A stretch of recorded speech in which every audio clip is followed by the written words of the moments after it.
Good afternoon, Off the Bench Sports family. It's a great, sunny, warm, hot Tuesday afternoon here in Louisiana. Great day. How's everyone doing today?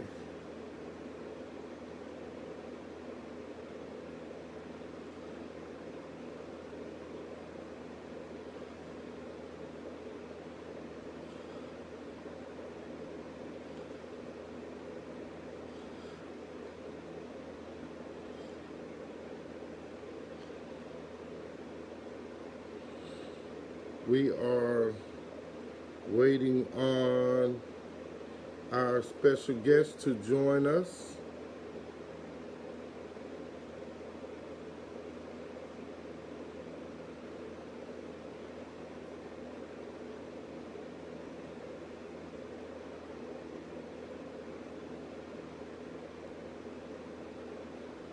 So, hi, Deshauna. What's been going on? Another great weekend of summer ball. Um,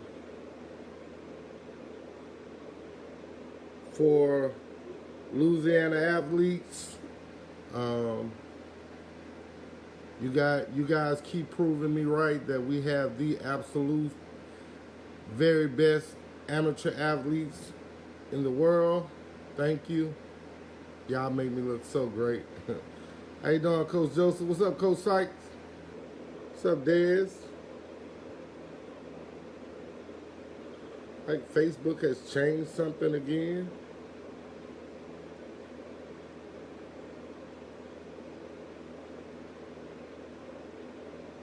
Again, we're waiting on Kris Goff, Ursuline Academy.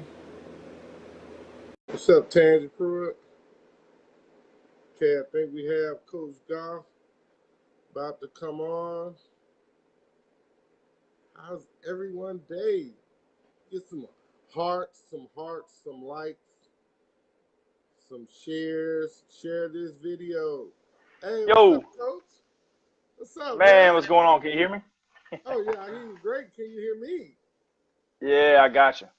That's what's up, man. That's what's up. Thanks. Start out by telling thank you for taking a minute out of your busy classroom schedule day to hang out with Off the Bench Sports. Great honor, great pleasure. So we're gonna go ahead and jump right into it.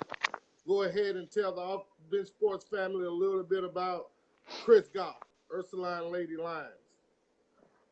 So I took the job. I guess we'll kind of go backwards. So I took the job in August, Ursuline Academy, here in New Orleans. Pretty prestigious school, two-time state championship our last 3 years. Before I got the job, they graduated two five-star recruits. This year we sent a kid to Big 12, Oklahoma State. So I kind of knew going in that I had my hands full and I had a great program. Um, Before that, 5 years, I was in college. Most recently, last 4 years at Nickel State. Year before that, I was at Southeastern in Hammond, Louisiana. And before that, I was in high school as well. 1 year at Springfield and 2 years at Albany, Louisiana. Graduated from Southeastern. Born and raised Livingston Parish, down in Walker, Louisiana. And I think that's kind of where I fell in love with the girls' side of basketball. Traditionally, Livingston Parish is pretty well known with your Holdens, your Albanys, Walkers, Denhams, all those teams. You kind of hear a lot. I think three of those teams are in the top 28 this year. Multiple state championships throughout all those schools. Um, I was really drawn to Albany because a lot of people don't realize that they had so much tradition there. Multiple state championships. I think they're like top five in the state as far as top 28s or whatever we call it these days. Top 48s. It's a little too much, but Yeah, I think they're calling it March Madness now. yeah, just stick to more. No numbers, no numbers. Right, Just they straight. gave up the name Top 28. Yeah, They yeah, thought that March Madness was more melodramatic, with it being in March, that it coincides with the March Madness. yep, So, yeah, yeah. I got you. So Either yeah, way, I we mean, love it. yep, I agree. It's a little watered down in my opinion, but I think it's the right mindset. I guess I can say we can still fix it a little bit. A few ideas about that we can get into maybe later, but Oh yeah, let's definitely get into it because a lot of people probably have the same thoughts and opinions as you. We just have to be bold enough to come together as one to do what's best for our student athletes. That's the primary goal that should be set every day, that we do what's best for our student athletes. And like I said before you came on, I think that every weekend now that it's spring ball, for both boys and girls, we continue to show that no matter where we go, whether we play locally or what state it may be, we go and we kick butt. yep, Louisiana shows to be, to have the best amateur athletes anywhere in the world. All we want is a fair playing field, and our kids do the rest. yep, So, at the end of the day, there you have it. We kind of talked last week a little bit, and you said that you got your start in college because no one wanted the job. no one wanted a job, man. That's what it's crazy. So I kind of recouped that. Talk about that like I already talked to you about, man. This. So I'm in high school level, I'm freaking young, hungry, man, going to anything and everything, whether it's I'm coaching on the girls side. I'm going to LSU men's practices. Johnny Jones was new there. I'm going to Nikki's practices at LSU on the women's side. I'm knocking them both out on the same day. I'm coming down just for one. I'm going to BRCC. I'm going to Southern. I had guys at Southern. I'm going to where else I go to? I went to Nichols. I went to Southeastern men and women's. And I was going to all these coaches and all these college practices. I'm going to local people that I respected pretty highly, whether it's like Earl Goff over at St. Thomas Aquinas. He was in our area. He had won a lot of state championships at the time. Corey Arnold was over at Walker. I went to a couple of his practices and stuff. Just trying to learn from everybody. Right. And basically, man, it was my second year at Albany. It's like late October. A guy had left and took the job at LSU Alexandria. It was the new NAI. They were just starting the basketball program there. So they weren't starting the year that I took the job, but he had to go early to kind of get the next year ready. So Right. he left in October, and I was just at practices, and I was at Southeastern, and they kind of threw my name out there. They had offered a couple other people, and no one wanted to take it because it was so late, and they knew if we didn't win that we'd get fired. And man, I was still living at home, so I just kind of prayed about it, talked to my family and everything else about it, and they're like, why not? Why not? Just a dream you had, just take a shot. I never thought I'd have an opportunity to coach at the college level. Never really even wanted to, I guess.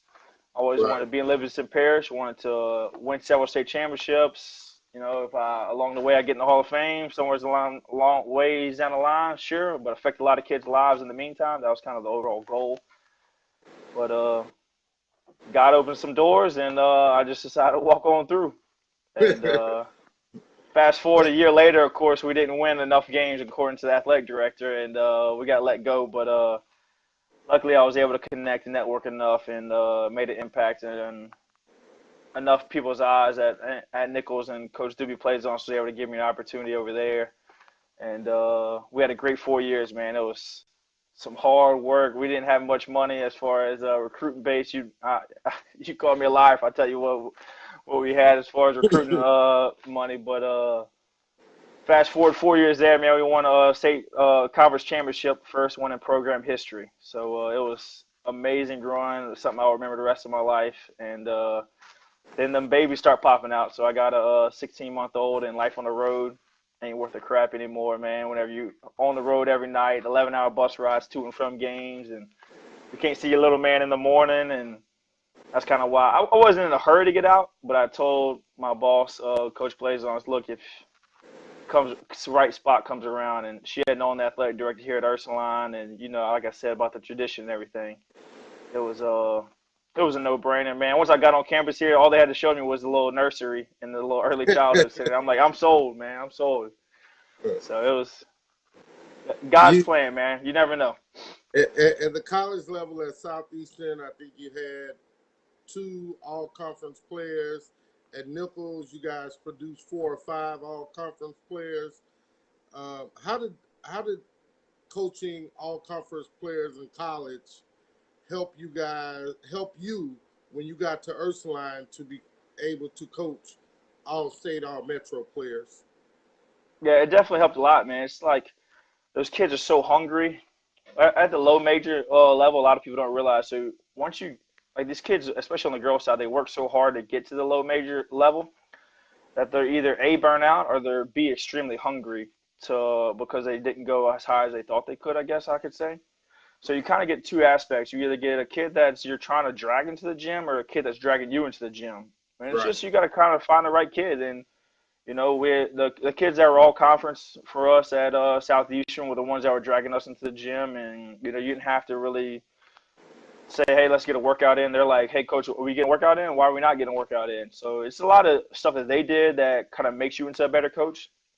And at the end of the day, like I say here at Ursuline, man, iron sharpens iron. So if you're tough and the kids are tough, you're gonna make a tough team. And it kind of goes on down the line. And we got a lot of kids that are extremely tough, and the culture is great over here at Ursuline. So it's great for me just kind of step in, hit the ground running. We got a lot of people around us, not just myself, trainers, parents, everybody that's all in to athletics. So that's why I really knew it was a great spot. Still learning a lot on the job as far as day-to-day operations, but it's still the same thing.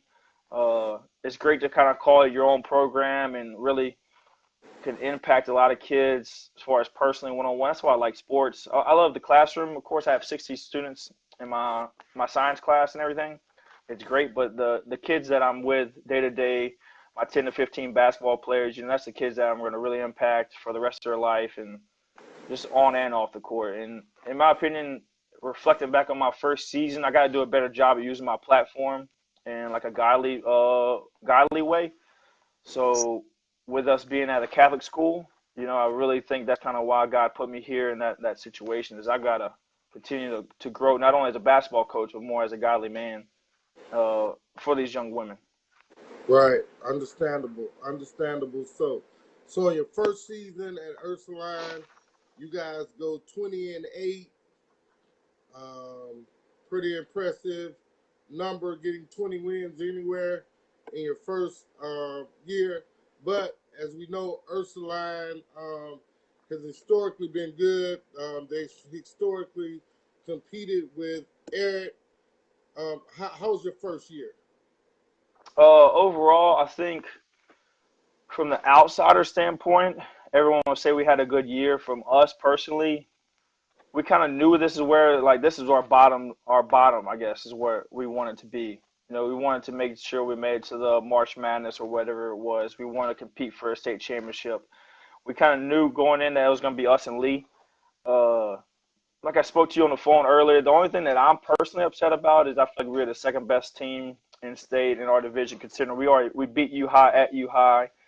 Um, we had beat St. Louis on a neutral site, so that's kind of frustrating. The fact that we, given our district and our schedule with the power rankings and how all that madness goes down, I mean we're beating teams by 30 points, and we're steadily falling in district based on wins and losses and everything. That's another hour conversation we can have later.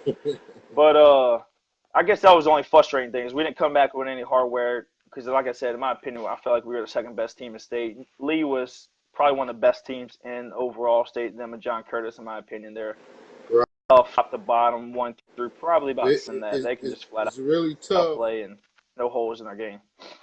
right? It's really tough, man, when you have to compete against Coach Valencia Wilson and her girls that get after it. Again, you guys played Coach Ferris. That was a really tough game for you guys early in the beginning of the season. And, they have 3 or 4 girls that are killers on the court, but you didn't fray away from playing a pretty good solid schedule. How do you get better in reference to not being the second best team in uh, Division 4. Yeah, Division I 2. mean, we're not trying to be the second best team, the first team in Division Two. No, we're trying to be we're trying to be the best team in the whole state, the best team in our area. I mean, we behind Curtis, in my opinion, in our area. We behind Lee in Division Two, and it's kind of been the opposite. I mean, you graduate two 5-star guards, and we all know guards win games. So when you Right. graduate two 5-star guards, it's gonna make a big learning curve for anybody. So. Uh, we kind of took a step back. I feel like on the court with that. Oh, there goes the bell. I don't know if you can hear me.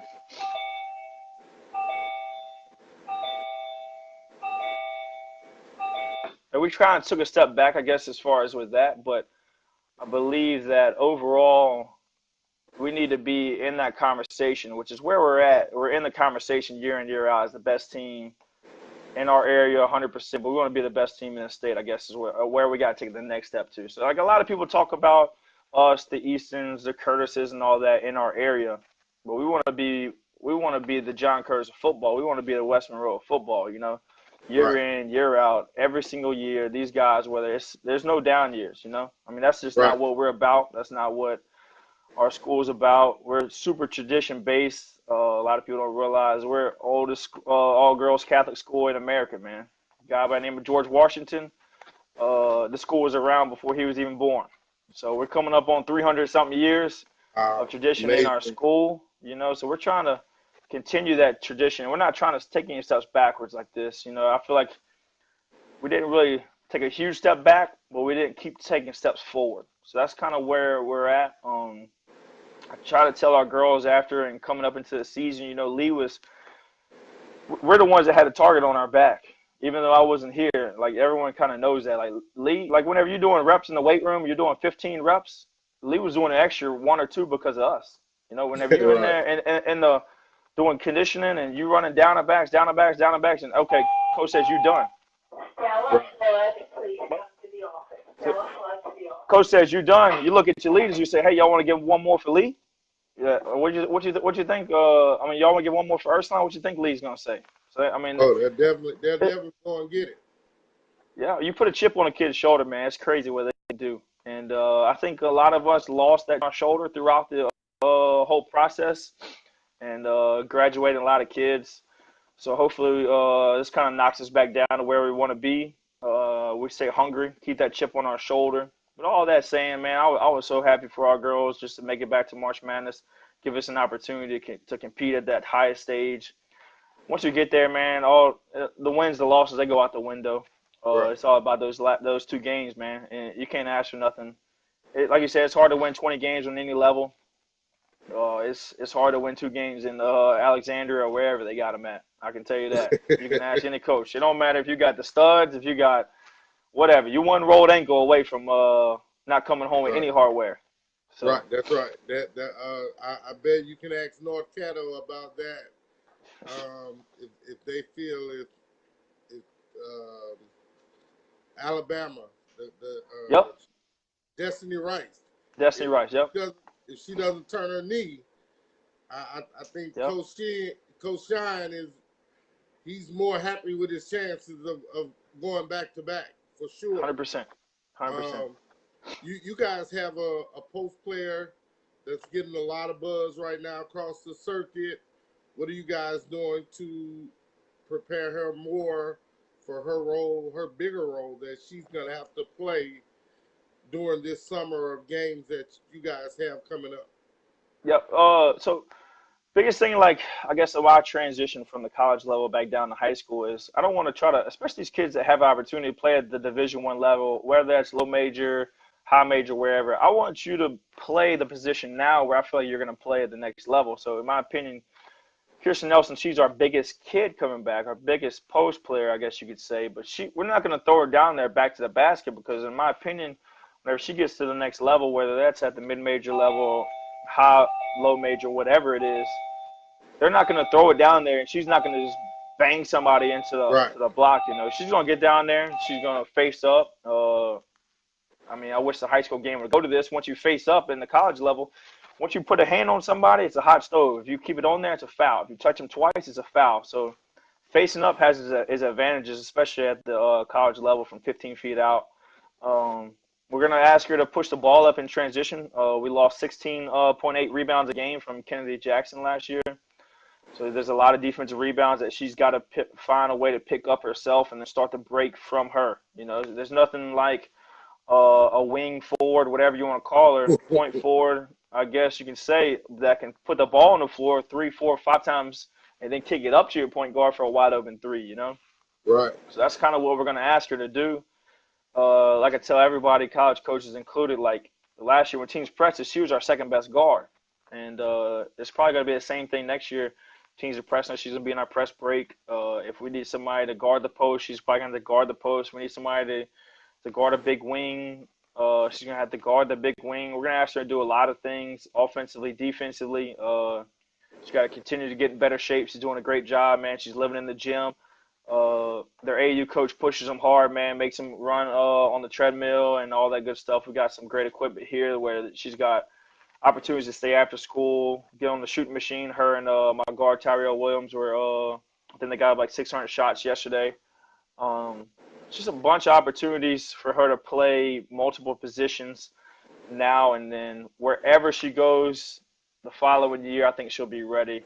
Like I said, with the exception of back to the basket. Like, now that's not being said. Look, if you've got a mismatch, we're going to throw it down there. We're going to call Mouse in the house. You better go get 2 points. Right. So, drop step better be in full effect. got to, man. Got to. So what a lot of people use different psychologies and philosophies for scheduling summer games.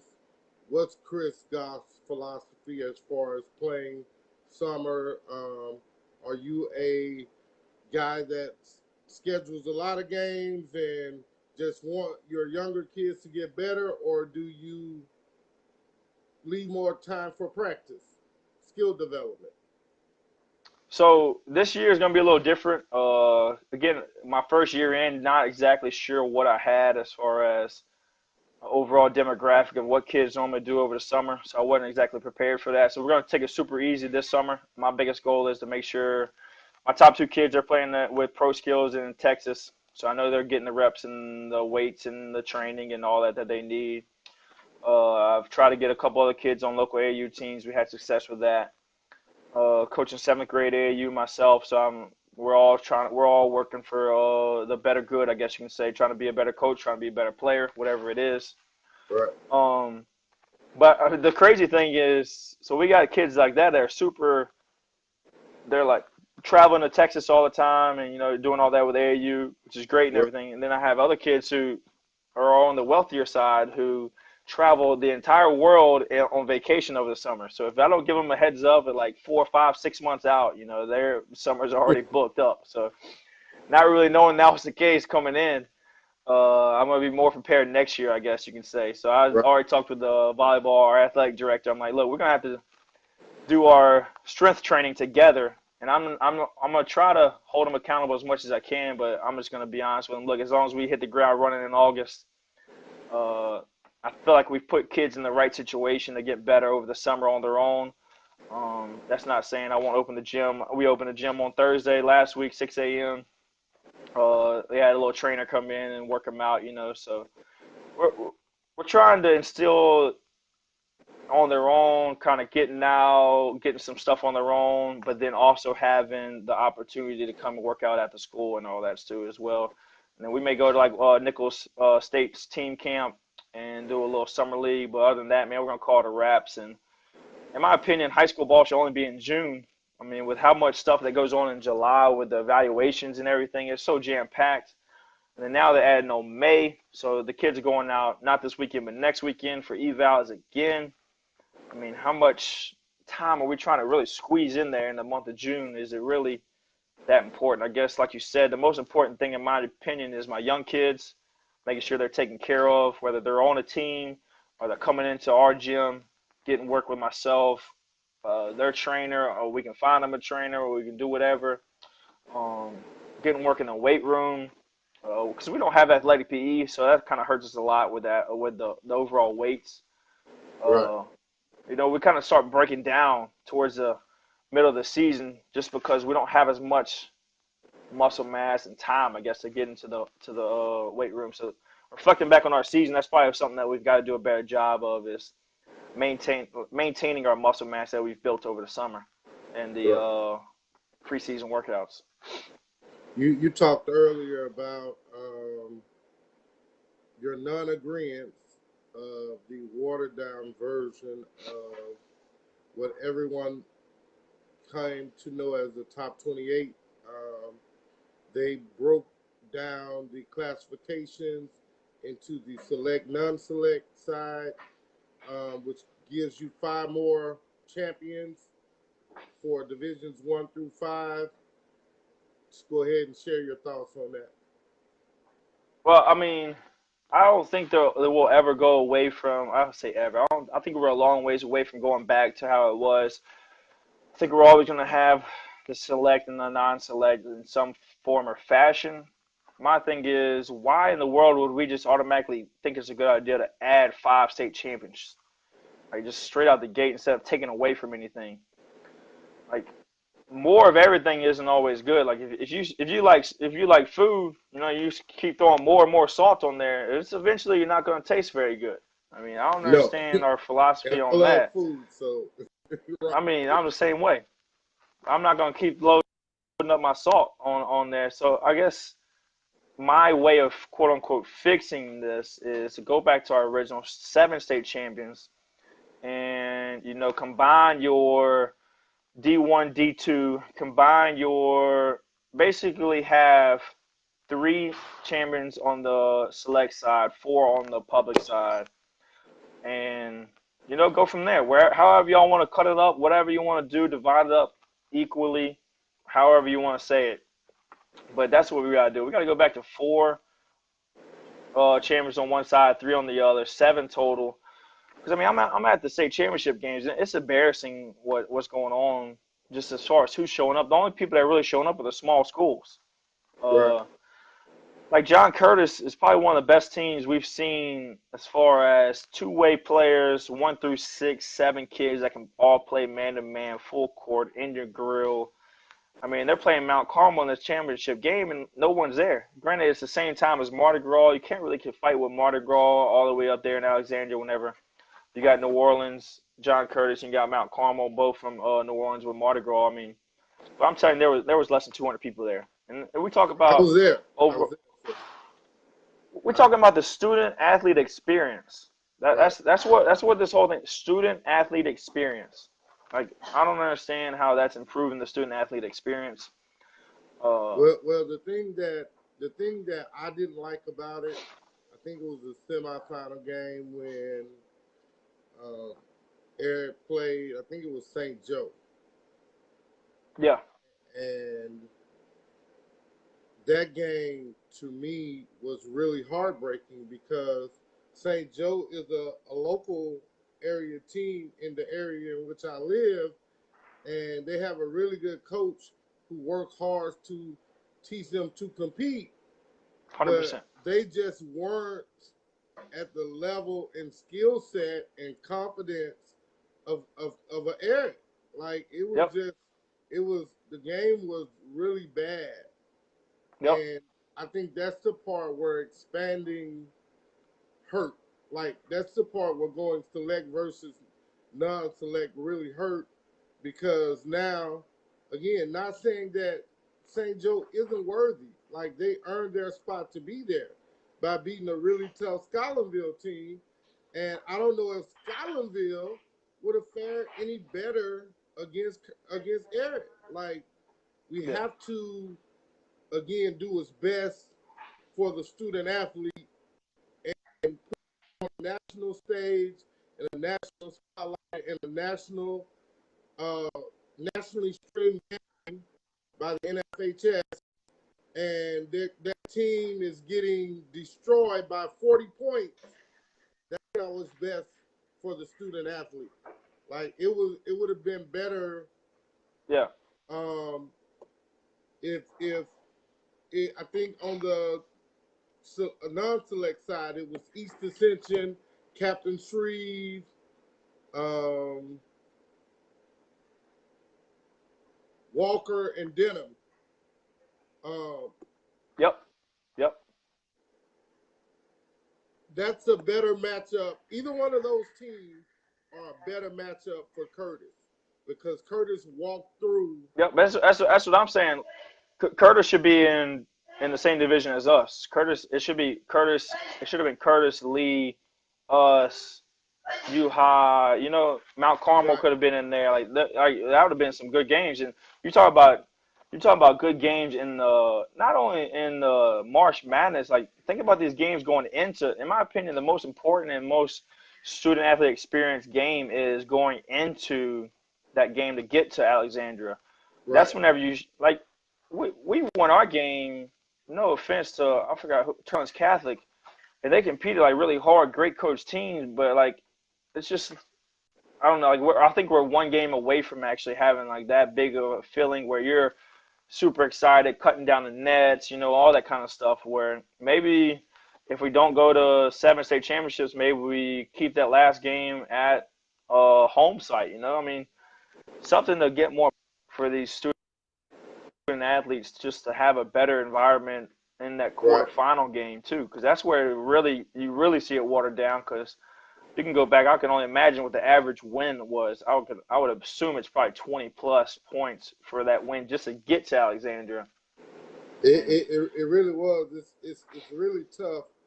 I made a suggestion that I think playing in Alexandria and playing in Lake Charles in the different coliseums, that's a really great experience. But wouldn't it? How much better would it be if you did like they did do in college and you play regional sites? So for every round, the team with the best record in each classification or division, that's who. If your school, well, say for of course for Eric, they have a small gym, so they can't host 6, 8 games for their round. So you have to go to the next biggest school. But how about if more fans would be able to come and it would be give you more of a feel if you have a gym that seated 3, 4 thousand people, um, and you play there. Play your regional games there. Play your semifinal games in that scenario, and now you're rewarding the higher seed team, um, basically, and they should be rewarded instead yep, of everyone having to travel to Alexandria or everyone having to travel to Lake Charles. Alexandria, which is centrally located for pretty much everybody, but Lake Charles maybe not so much. It, it, yep, it's it's 2.5 hours from Gonzales to Lake Charles, so that means it's 3.5, 4 for the Landry Walkers or the Washitas, the West Monroes, the Shreveport area team. So it's just tough. yep. I mean, at the end of the day, it's about the dollar bill. I mean, because these sites are getting bid off, and it's tourism committee money that's getting involved and all that stuff. Because whenever these teams are coming in, the Washita's, Landry Walkers are coming into Lake Charles. They're all buying up hotels and all that stuff. So it's a lot to do with that. And I think we kind of get lost in all that and lose the whole student athlete experience. Uh, they're trying their best to like do the you can play you're at any site kind of thing. I don't know if that's gonna ever get passed or not, but I mean, I personally wouldn't mind going to semifinals like this year. We would have to go to Lee. I think Lee Right. would have freaking packed the gym though. Even But they have a gym they have a really great facility that they built when they built the new school that has maybe a 2,000 feet or more capacity, and they would have been fine hosting 4 games there in one day to where you yeah, guys culminate yeah. the But I'm saying conference. even if you go to the highest seed, even if you go to the highest seed every year, like how football does, if you go to the highest seed. If Lee's the 1 seed, we're the 4. If we go to the highest seed in the semifinals and we play at their place, I Right. think that's a better experience than us playing in Alexandria and then having to turn around, maybe come back to school and then go right back up in a day or two or whatever. And uh, an example is Thibodeau on the boys' side. They Right. won well their quarterfinal game, I believe it was. Maybe it was first round game. I forgot what it was. But you can go back and watch the film. Kris over there, he covers the sports, local sports, posted on it on his Facebook. Man, he had a video, and I think it was like 45 minutes left on the clock before the game even started, and they're like playing a little boosie, and like the whole crowd's going nuts, both sides going back and forth, bouncing back and forth. The team's going nuts, crazy. I mean, it's 40 minutes for tip off. Like that's what it should be about.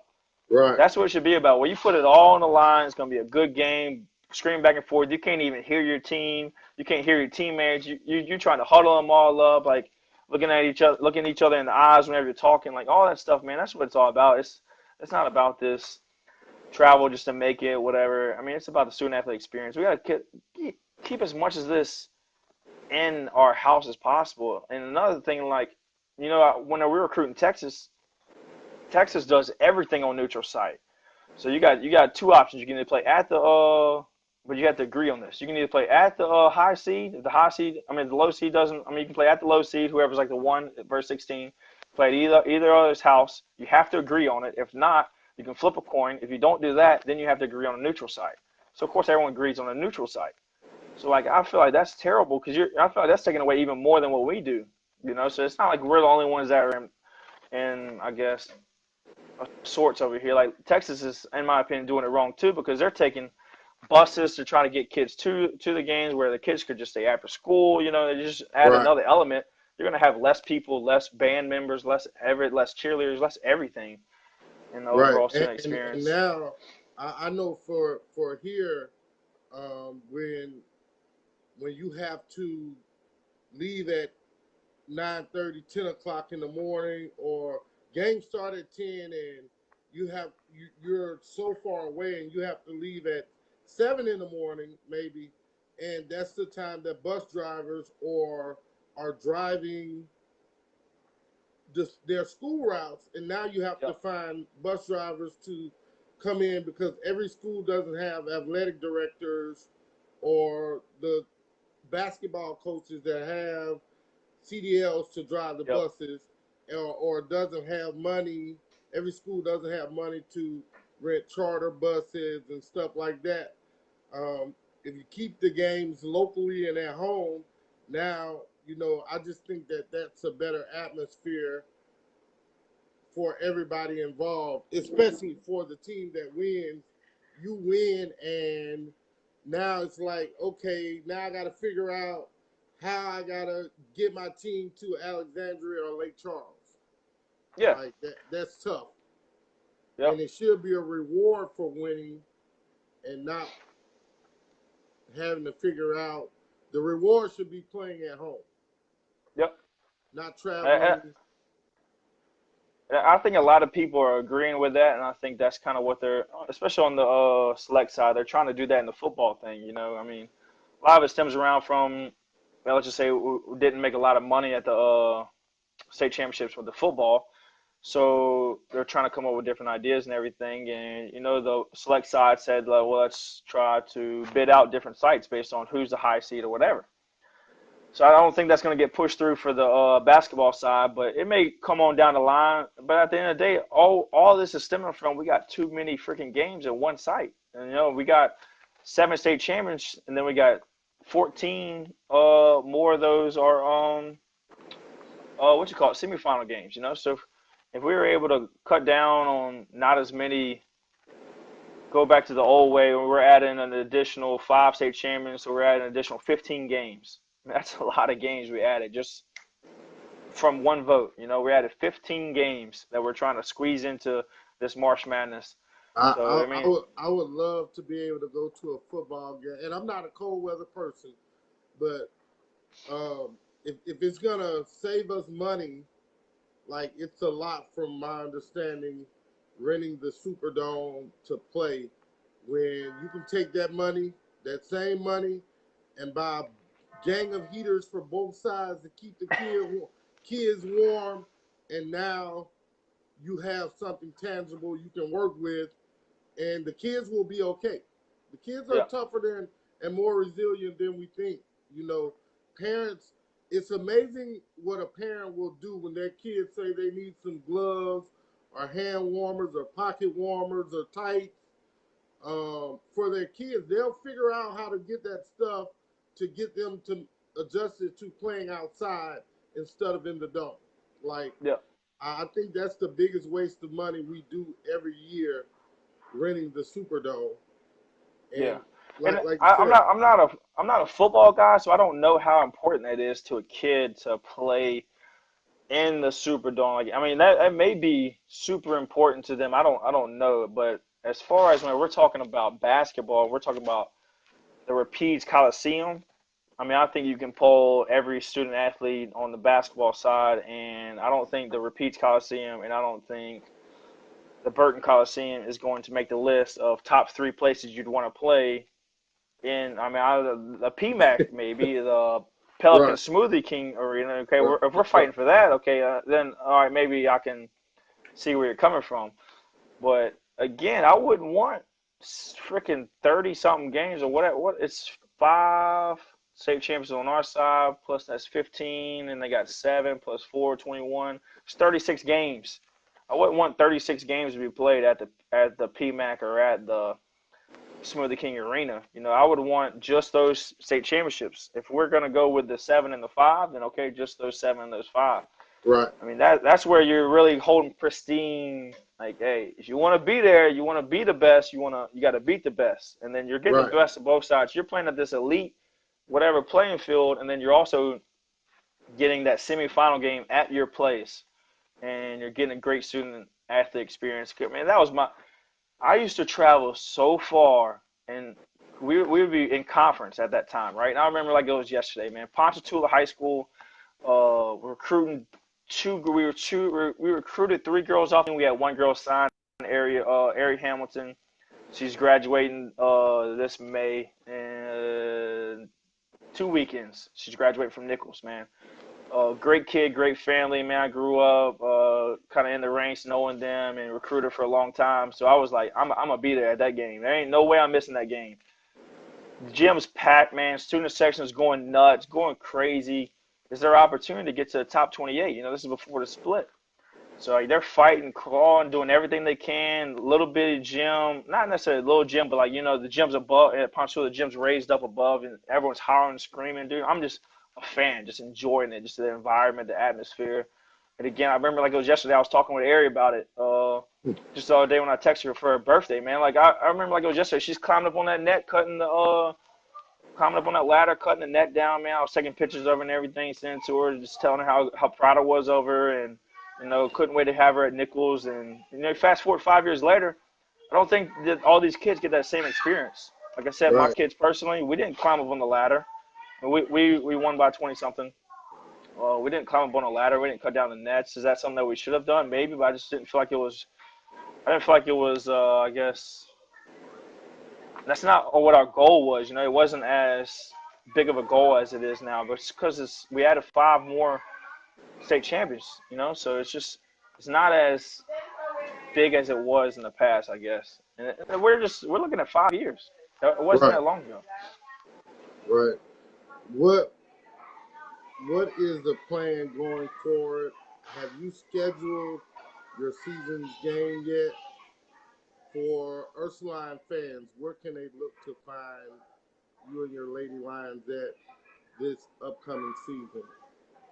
I haven't done too much scheduling. I know all these people freaking blow me up and all this stuff about trying to get scheduling, man. It's crazy that I hope my schedule's as good as theirs is next year as far as teaching, because now I mean I got pre chemistry, pre physics, which is physical science. We're trying to teach pre chemistry to eighth and ninth graders. It's been a challenge in itself.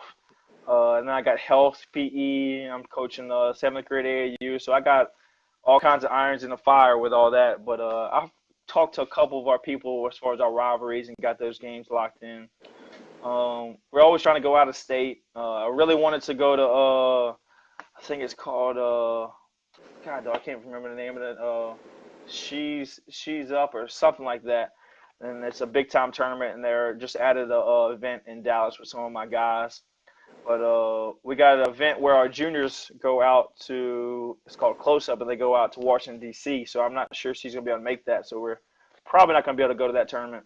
We're going to look for another out-of-stater. I want to do another out-of-stater with Prentice Beverly. He's over there in Alabama, does a good job. He does a little MLK, Martin Luther King deal. Gonna be in the Sugar Bowl again. If anyone's ever been to that, hasn't been to that, man, it's a great That's time. amazing. Come out. They got they just told me they got Irvin McGoffer coming. That's gonna be one of the best teams in the nation next year. We got a point guard that's really good, and a center who's high major, two high major kids at the 1 and 5. So it's pretty rare to have that. So kind of look out for that. And outside of that, man, we're just going to try to stay local. I really want to get a game at the Pelicans Arena. Some people don't know that you can do that, but you can play a Right. game. It's like Dreams on a Court or something like that, where you go and you buy 100 tickets to the Pelicans game that Right. night, and then you can schedule up to 2-hour game before. So I'm going to try to get a local game there, whether it's I want to kind of do like Landry Walker or Mount Carmel, somebody like that. Yeah. We got that. Assumption. I know Assumption has done that the last couple of years. It's a few middle school teams in our area that does it every year, that takes their teams and go play before the Pelicans game, and it seems like it's a really big success among kids, right? Yep. Being able to play, like you say, on the same court as the Pelicans brings a lot of Yep. joy to these kids. And whether they get it right or wrong, it's the Yep. experience. Exactly, man. That's all it is, man. We're looking for student athlete experience. And as far as like traveling out of state, a lot of these people want to go off and do all these like Disney World and all these trips and everything. When I'm looking at out of states, I'm looking at an opportunity to get these kids in front of colleges and scouting services and use my connections from college and stuff like that. Like we're not going on vacation when we go out of state. We're trying to go we're trying to actually put these kids into a great experience, play against some high level competition so you can kind of see where the bar is at. You can play against the Sarah Andrews and all of them girls like from Irvin McGoffer that I was talking about earlier, and you can kind of see like, Right. wow, this is what a potential McDonald's All-American kid, this is what a potential high-level kid looks like. And, like, okay, I got to get back in the gym. I got to get back. Right. I may be the best player in my area. I may be all Metro, but this kid right here, she's the real deal, So Right. we got to get ourselves outside of our little box, a little window. And, I call it fool's gold a lot of times. There's a lot of fool's gold out here in basketball. And the wider you get the scope, the more you can open your eyes. That's for That's sure. right. And you can go to these little random tournaments, rinky-dink tournaments, and play in Disney World or wherever. And me personally, I've never been evaluating talent at Disney World, so I don't know if people go to those or not. So I can't speak from experience, but I know that these tournaments that I'm trying to get us in, that for sure there will be college coaches and or scouting services there. Right. Right. Any parting shouts? Any last words of wisdom? What gem can Kris Goff leave with us? Oh, what gem can I leave with you? That's a good question. I was talking to this about with one of our girls trainers. His name's James Parlow, man. He's a great guy, and he's got the right intentions, I guess. And we were talking about how much talent is in the freaking state of Louisiana, like you spoke about earlier, and how we don't get recognition. If we just got to find a way to get all, especially on the girls' side, man, get all these teams on one page.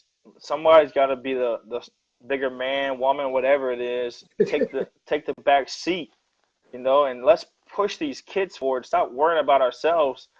I mean, we graduated 2 5-star recruits from here.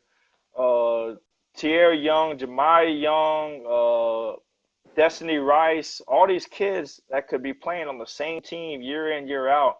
That's 2 Right. big-time classes back to back. I have my girl Kennedy Jackson going to Big 12. I mean, we're talking about high-level, high-major kids for the past 2 years. There's no reason why we shouldn't have some type of shoe deal, whether it's Nike EYBL, which is going to take, you're going to have several programs, like in a row. You can't just have one. They're not going to take just one program. You're Right. going to That's have to right. have a full slate for them to take you. Under Armour's making a push now on the girls' side. They really came out hard with out in Pennsylvania. They're coming from people as far as who they want, who they need, but like we don't have that program set in place to where everyone goes to this one program. We got my I have two kids on my team, going to Nike Pro Skills just because it's not available here. Right. The EYBL, the Under Armour, Jacayla from John Curtis is going to Under Armour out playing with a team in Texas. It's been great for her recruitment. It's been great for my kids' recruitment. But I feel like being from Louisiana, and I don't want to be the one with the name on it, but we got to find a way. And I would love to help anybody that I can to try to get to that point, man. We got to eventually move forward and going up and up. If we want our kids in the rankings and Under Armour All-Americans and freaking McDonald's All-Americans, Jordan Brand, all this stuff, we got to get all of our kids on playing at that highest level, elite of the elite, so they Right. can see them compete night in, night out.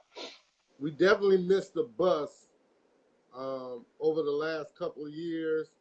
I thought that Javante should have been a McDonald's All-American. Malik Wilson, Jared Butler.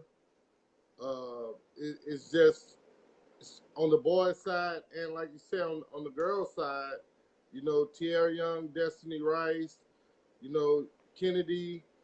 Um, Yep. it's Courtney just Weber, Brooklyn Mitchell. I mean, we're right, talking 5-star recruits, like high like major, high major plus kids. I can tell you this. My only goal is to help our kids get the exposure that they need. Um, I'm working my can off, meeting college coaches, uh, trying to just be in the right places at the right time, to meet the right people, to show that hey, Louisiana is not a whipping board. Like we have players here, and I've been following the Under Armour circuit on the boys' side. They're playing the best competition right now. They're ranked fourth overall in the three divisions. They're 9-3. They're kicking A. Yep. That's just what it is. Like Yep. they're kicking A. Like we have to put the best groups together, like you said, and you know, do it without it being about me, but it being about them. Exactly. Exactly. And once we do that, we'll start to get the recognition we deserve. I'm going to talk to you about something later once we go off the air here in a minute that I proposed to some people that I got shunned on because it wasn't their idea, maybe. But I want to thank you, man. I've taken up an hour of your time. That's all right, man. It's been a great conversation. We got to talk about some real life stuff that most people maybe not afraid to go delve into, but they don't want. You know what it is. So, Oh yeah. man, Oh yeah. just thank you, Kris. Anything that you need from me, you got my number. Hit me up. Thank you for taking a moment with Off the Bench Sports. Remember, get off the bench, get into the game. Thank you, man. Appreciate it. No doubt.